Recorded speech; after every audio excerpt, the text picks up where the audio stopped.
ایک اہم معاملہ ہے۔ جسٹس اعجازل احسن نے یہ ریمارکس دیے ہیں۔ طیب بلوچ بول نیوز کے نمائندہ اپڈیٹ کریں گے ہمیں اس درخواست کی سماعت کے حوالے سے۔ جی طیب۔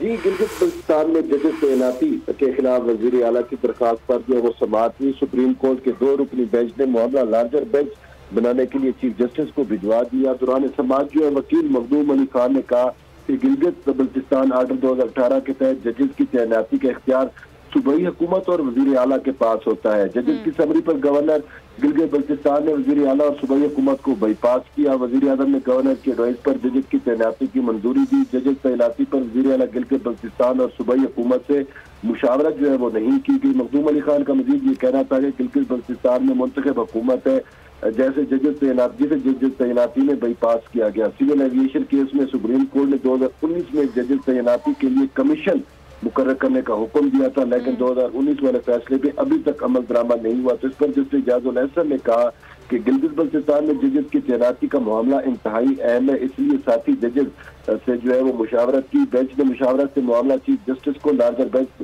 بنانے کے لیے جو ہے وہ بھیج دیا۔ وفاقی حکومت جو ہے اس نے سپریم کورٹ میں جواب جمع کرا چکی ہے۔ یہ کہہ رہا تھا اٹارنی جنرل اٹارنی منصور عثمان عوان کا۔ منصور عثمان نے بہت یہ بھی کہا شکریہ طیب، آپ کا اپڈیٹ کر رہے تھے آپ۔ اور خبر ہے کہ نیپرا نے بجلی کی قیمت میں 33 پیسے فی یونٹ اضافے کی منظوری دے دی۔